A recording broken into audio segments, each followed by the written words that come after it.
ದಾವಣಗೆರೆ ದಂಗಲ್, ಸಮರ್ಥ್ ಸೋಲು, ದೊಡ್ಡವರ ಸೀಕ್ರೆಟ್ ಬಯಲು. ಶಾಮನೂರು ಕುಟುಂಬದ ಗರ್ವಭಂಗ ಪಕ್ಕಾ ಅನ್ನುವಂತಹ ಲೆಕ್ಕ. ಬೊಮ್ಮಾಯಿ ಮಗ ಸೋತಾಯ್ತು, HDK ಮಗ ಸೋತಾಯ್ತು. ಮುಂದಿನ ಸರದಿ ಮಲ್ಲಿಕಾರ್ಜುನ್ ಮಗ ಸಮರ್ಥ್ ಶಾಮನೂರು.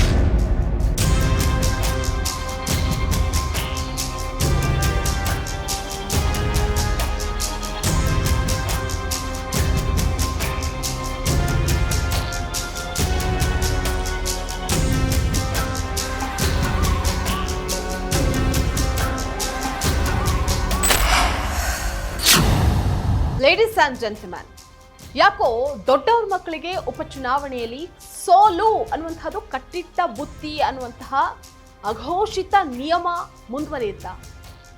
ಸಮರ್ಥ್ ಸೋಲಿನ ಅಸಲಿ ಲೆಕ್ಕಾಚಾರವಾದರೂ ಏನು? ವೆಲ್ಕಮ್ ಟು ವಾಂಟೇಜ್ ವಿತ್ ನಿಶ್ಚಿತ. ಇದು ನೆಲ ಜಲ ಭಾಷೆಗಾಗಿ ಫೋಕಸ್ ಟೀಮ್.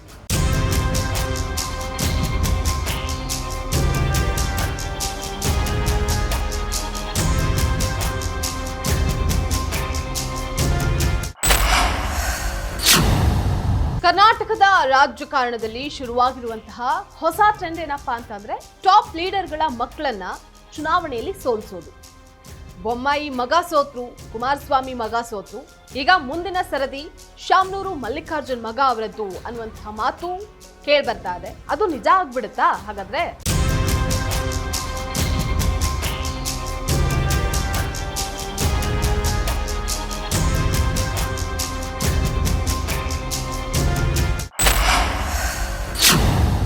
ಸಮರ್ಥ್ ಸೋಲಿನ ಲೆಕ್ಕಾಚಾರ ತುಂಬಾನೇ ರೋಚಕವಾಗಿದೆ.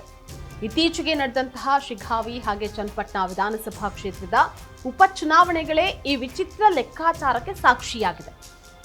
ಇದೆಲ್ಲದರ ಪೈಕಿ ಶಿಗ್ಗಾವಿಯಲ್ಲಿ ಬಿಜೆಪಿ ಅಭ್ಯರ್ಥಿಯಾಗಿ ಸ್ಪರ್ಧೆ ಮಾಡಿದಂತಹ ಮಾಜಿ ಮುಖ್ಯಮಂತ್ರಿ ಬಸವರಾಜ ಬೊಮ್ಮಾಯಿ ಅವರ ಪುತ್ರ ಭರತ್ ಬೊಮ್ಮಾಯಿ ಕಾಂಗ್ರೆಸ್ನ ಪಠಾಣ್ ಎದುರು ಸೋಲನ್ನ ಅನುಭವಿಸಿದ್ರು. ಇನ್ನು ಚನ್ನಪಟ್ಟಣದಲ್ಲಿ JDS ಅಭ್ಯರ್ಥಿಯಾಗಿ ಮಾಜಿ ಮುಖ್ಯಮಂತ್ರಿ HD ಕುಮಾರಸ್ವಾಮಿ ಅವರ ಪುತ್ರ ನಿಖಿಲ್ ಕುಮಾರಸ್ವಾಮಿ ಅವರು ಸ್ಪರ್ಧೆ ಮಾಡಿದ್ರು.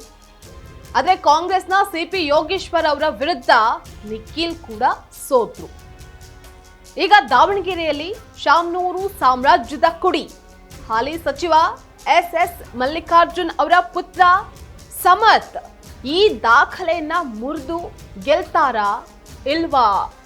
ಇನ್ನು ಆ ಪರಂಪರೆಗೆ ಸೇರ್ಕೊಳ್ತಾರಾ ಅನ್ನುವಂತಹದನ್ನ ಕಾದ್ ನೋಡ್ಬೇಕಾಗಿದೆ.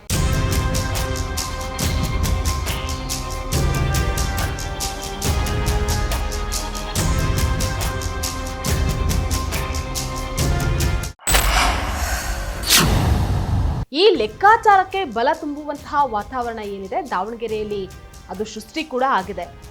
ಈಗಾಗಲೇ ಸಮರ್ಥ್ಗೆ ಹಿನ್ನಡೆ ಆಗುತ್ತೆ ಅನ್ನುವಂತಹ ಗುಪ್ತ ವರದಿ ಹೈಕಮಾಂಡ್ ಕೈ ಸೇರಿದೆ.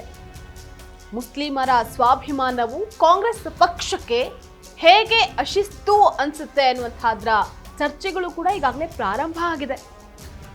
ಹಲವು ಕಾಂಗ್ರೆಸ್ ನಾಯಕರ ತಲೆದಂಡವೂ ಆಗೋಗಿದೆ. ಇನ್ನು ಹಲವರ ಮೇಲೆ ಶಿಸ್ತು ಕ್ರಮದ ತೂಗುಗತ್ತಿ ತೂಗ್ತಾ ಇದೆ. ಮತ ಎಣಿಕೆಗೂ ಮೊದಲೇ ಕಾಂಗ್ರೆಸ್ ಸೋಲನ್ನು ಒಪ್ಕೊಂಡಿದ್ಯಾ ಅನ್ನುವಂತಹ ಸಂಶಯ ಕಾಂಗ್ರೆಸ್ ಬೆಳವಣಿಗೆಯನ್ನ ನೋಡಿದ್ರೆ ಗೊತ್ತಾಗ್ತಾ ಇದೆ.